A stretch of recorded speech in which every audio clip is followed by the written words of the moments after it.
বিক্রি হলো ফুটবল ইতিহাসের অন্যতম সেরা তারকা বিশ্বকাপ জয়ী কিংবদন্তি লিওনেল মেসির জার্সি। গত 2022 বিশ্বকাপে সৌদি আরব, মেক্সিকো, অস্ট্রেলিয়া, নেদারল্যান্ডস, ক্রোয়েশিয়া ও ফ্রান্সের বিপক্ষে পরিহিত মেসির 6টি জার্সি একসাথে বিক্রি হয়েছে। গত 1 ডিসেম্বর 5.2 মিলিয়ন বিডে শুরু হয় নিলাম থেকে পাওয়া অর্থের একটি বড় অংশ দেয়া হবে ইউনিকাসের একটি প্রকল্পে, যার মাধ্যমে বিরল রোগে আক্রান্ত শিশুদের সাহায্য করা হবে। রেকর্ড 8বারের ব্যালন ডি'র বিজয়ী এবং বিশ্বকাপ জয়ী কিংবদন্তি ও ফুটবল ইতিহাসের অন্যতম সেরা তারকা লিওনেল মেসি, যার হাত ধরে 36 বছর পর তৃতীয় বিশ্বকাপের দেখা পায় আর্জেন্টিনা। টাই ব্রেকারে হাড্ডাহাড্ডি লড়াইয়ে ফ্রান্সকে উড়িয়ে দিয়ে প্রথমবারের মতো বিশ্বকাপ জয়ের স্বাদ পান এই ইন্টার মায়ামি ফরোয়ার্ড। ফাইনালে 2টি সহ আসরে মোট গোল করেছিলেন 7টি এবং জিতেছিলেন গোল্ডেন বল। গ্রুপ পর্বে সৌদি আরব ও মেক্সিকো, দ্বিতীয় রাউন্ডে অস্ট্রেলিয়া, এরপর কোয়ার্টার ফাইনালে নেদারল্যান্ডস, সেমিফাইনালে ক্রোয়েশিয়া এবং ফাইনালে ফ্রান্সের বিপক্ষে প্রথমার্ধে জার্সিগুলো মূলত পরেছিলেন LM10 খ্যাত লিওনেল মেসি। তার ব্যবহৃত এই 6টি জার্সি বিক্রি করেছে বিশ্বের অন্যতম বড় চিত্রলঙ্কা সংগ্রহশালা ও নিলামঘর সোথবি। তবে কে কিনেছেন তা এখনো পর্যন্ত জানা যায়নি। প্রথম বিডে জার্সি সেটের দাম উঠেছিল $5.2 মিলিয়ন। ফার্স্ট বিডে এর আগে কোবে ব্রায়ান্টের MVP 2007-8 সিজনের জার্সির দাম ওঠে $5.8 মিলিয়ন। বাবে রুথের নিউ ইয়র্ক ইয়াঙ্কিদের জার্সির $5.6 মিলিয়ন। লেব্রন জেমসের 2023 NBA ফাইনালসের জার্সির $3.6 মিলিয়ন দাম উঠেছিল ফার্স্ট বিডে। প্রথম বিডে রেকর্ড ছাড়িয়ে গেলেও টোটাল দামে বেশ কয়েকজনের পেছনে পড়ে গিয়েছে মেসির কাতার বিশ্বকাপের জার্সি। কাউন্টডাউন শেষ হওয়া পর্যন্ত সর্বশেষ দাম ওঠে $7.8 বিলিয়ন।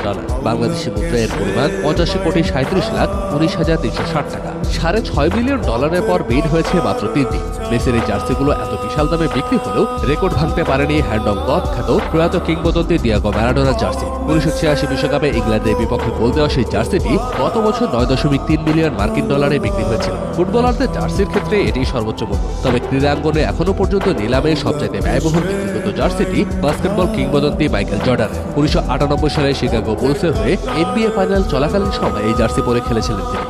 গত বছর এই জার্সিটি $10.1 মিলিয়ন বিক্রি হয়েছিল। তবে ফুটবলে এমন স্মৃতিময় জার্সিকে এগিয়ে রাখতে কিংবদন্তি মেসি আর ম্যারাডোনা, দুই আর্জেন্টিনার নামই সবার আগে আসবে। গত 2022 বিশ্বকাপের ফাইনালে পড়া জার্সির পাশাপাশি মেসির 2017 এল ক্লাসিকো জার্সি বিক্রি হয় $4.5 মিলিয়ন।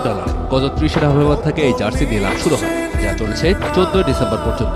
নিলাম পরিচালনাকারী প্রতিষ্ঠান সোথবি এবার একসাথে মেসির 6 জার্সি তুলেছিল বিক্রির জন্য। আর পাশাপাশি 2টি ফুটবল কিটও রয়েছে। বার্তা সংস্থা AFP-র বরাতে জানা যায়, যুক্তরাষ্ট্রের ঘরোয়া লিগের দল ইন্টার মায়ামির খেলোয়াড় মেসির এই জার্সিগুলো নিলামে তোলার বন্দোবস্ত করেছে যুক্তরাষ্ট্রের টেক স্টার্টআপ প্রতিষ্ঠান AC মোমেন্টো। অ্যাথলেটদের খেলাধুলার বিভিন্ন স্মারক ব্যবস্থাপনার কাজ করে প্রতিষ্ঠান।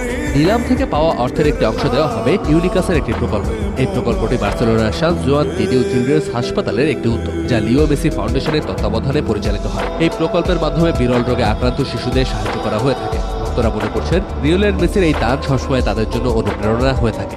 কেননা যে মানুষটির ভক্ত আজ বিশ্বজুড়ে, সেই মানুষটি মাত্র 11 বছর বয়সে গ্রোথ হরমোন ডেফিসিয়েন্সি নামে এক বিরল রোগে আক্রান্ত হয়েছিলেন, যা সাময়িকভাবে স্তব্ধ করে দিয়েছিল তার ফুটবল খেলার স্বপ্ন, ছিল প্রাণ সংশয়। এই রোগের চিকিৎসার জন্য মাসে তখন খরচ পড়তো প্রায় $900। তাই তো মেসি ছোটবেলার মতো বিরল রোগে আক্রান্ত হয়ে আর কোনো শিশু জীবন প্রদীপ যাতে নিভে না যায়, তার জন্য প্রতিদান স্বরূপ মেসি ফাউন্ডেশনের মাধ্যমে চিকিৎসা করা হবে অনেক শিশু, যাদের মধ্যে একদিন কেউ হয়তো LM10 এর মতো আবার নতুন করে ফুটবলে এক অনন্য ইতিহাস রচনা করবে।